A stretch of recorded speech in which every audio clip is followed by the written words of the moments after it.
Dubai हे नाव ऐकल्यावर काय आठवतं? सुरक्षा, स्थैर्य, बरोबर? दशकानुदशके हेच तर दुबईचं ब्रँडिंग राहिलंय. पण आता आजूबाजूला जे काही घडतंय त्यामुळे एक मोठा प्रश्न उभा राहिलाय की हे सेफ हेवन किंवा सुरक्षित आश्रयस्थान खरंच सुरक्षित आहे का? चला, याच प्रश्नाचा जरा खोलात जाऊन विचार करूया. आणि हे जे वाक्य आहे ना, ते सध्याची परिस्थिती अगदी अचूकपणे मांडतं. विचार करा, एकीकडे एक असा प्रदेश आहे ज्याला जगभरातले लोक सर्वात सुरक्षित जागांपैकी एक मानतात, आणि दुसरीकडे युद्ध अक्षरशः दाराशी येऊन ठेपला आहे. हा जो तणाव आहे ना, तोच या संपूर्ण विश्लेषणाचा केंद्रबिंदू आहे. बघा, इतकी वर्ष दुबईची ओळख फक्त एका शब्दावर टिकून होती, स्थैर्य. पण आता प्रदेशात युद्धाचं सावट असताना ती ओळख अजूनही तशीच आहे का? हाच तो कळीचा प्रश्न आहे जो आज प्रत्येक गुंतवणूकदाराला आणि मोठ्या कंपनीला सतावतोय.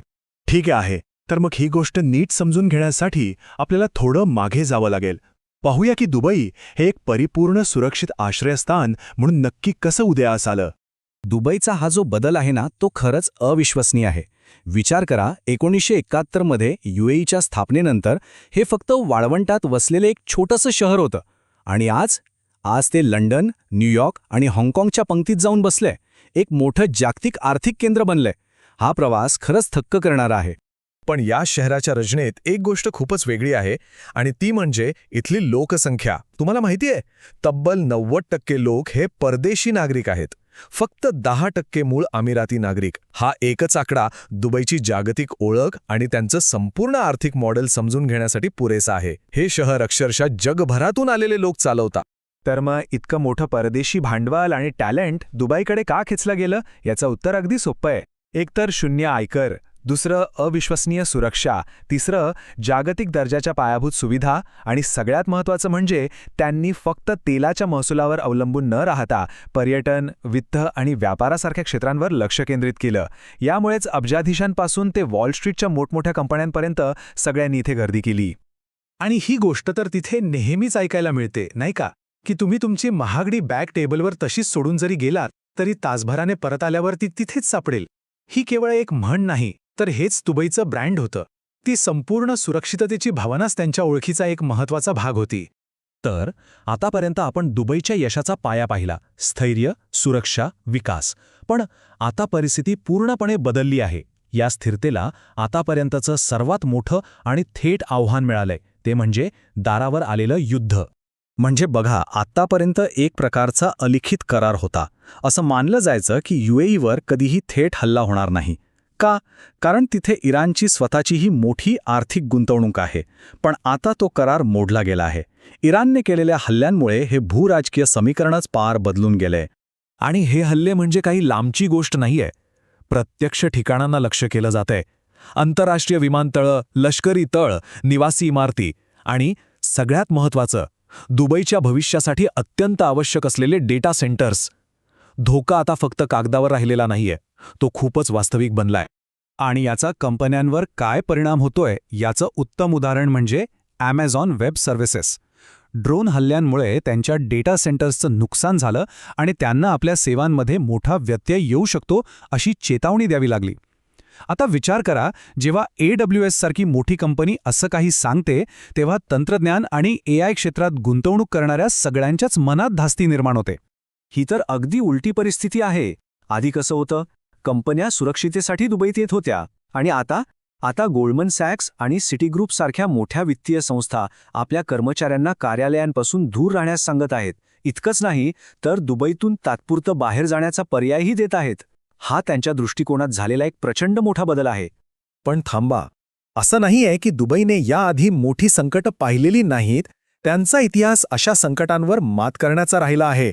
चला एक नजर टाकूया की त्यांनी पूर्वीच्या मोठ्या आव्हानांना तोंड कसं दिलं. आठवतंय 2008चं आर्थिक संकट? तेव्हा दुबईचं प्रॉपर्टी मार्केट पूर्णपणे कोसळलं होतं. त्यांना अबुधाबीकडून मदत घ्यावी लागली, पण ते पुन्हा उभे राहिले, आणि अधिक ताकदीने. मग आली महामारी. जगभरात लॉकडाऊन असताना दुबईने आपली अर्थव्यवस्था जगात सर्वात आधी उघडली आणि गोल्डन व्हिसासारख्या योजना आणून नवीन लोकांना आकर्षित केलं. त्यांनी हे सिद्ध केलंय की ते कोणत्याही संकटातून बाहेर येऊ शकतात. तर मग खरा प्रश्न हा आहे की यावेळेस परिस्थिती वेगळी आहे का? आणि याचं उत्तर हो असं दिसतंय. कारण बघा, मागची संकटं आर्थिक किंवा आरोग्याशी संबंधित होती. जी पैशांनी आणि धोरणांनी सोडवता आली. पण सध्याचं संकट भूराजकीय आहे. ते त्यांच्या भौगोलिक स्थानामुळे निर्माण झालंय आणि दुबई आपलं स्थान नकाशावर बदलू शकत नाही. हाच यावेळच्या संकटातला सगळ्यात मोठा आणि मूलभूत फरक आहे. आणि यामुळेच गुंतवणूकदार आणि कंपन्यांना आता जोखीम आणि परतावा यांचं संपूर्ण गणितच नव्याने मांडावं लागतंय. हे गणित एका ताळेबंदासारखं झालं आहे. एका बाजूला दुबईचे जबरदस्त फायदे आहेत. 0 कर, भांडवलाची प्रचंड उपलब्धता, व्यवसायस्नेही धोरणं. पण आता दुसऱ्या बाजूला काही नवीन आणि गंभीर धोके उभे राहिले आहेत. पुरवठा साखळीत येणारे अडथळे, पायाभूत सुविधांना असलेला थेट धोका आणि नियंत्रणाबाहेरची प्रादेशिक अस्थिरता. या सगळ्या धोक्यांमध्ये एक नाव सर्वात महत्त्वाचं आहे: होर्मुझची सामुद्रधुनी. पर्शियन आखातातून बाहेर पडण्यासाठी हा एकमेव जलमार्ग आहे. याचा अर्थ जागतिक व्यापार आणि ऊर्जा पुरवठ्याचा एक मोठा भाग ह्याच एका छोट्या जलमार्गावरून जातो. आणि इथेच खरा पेच आहे.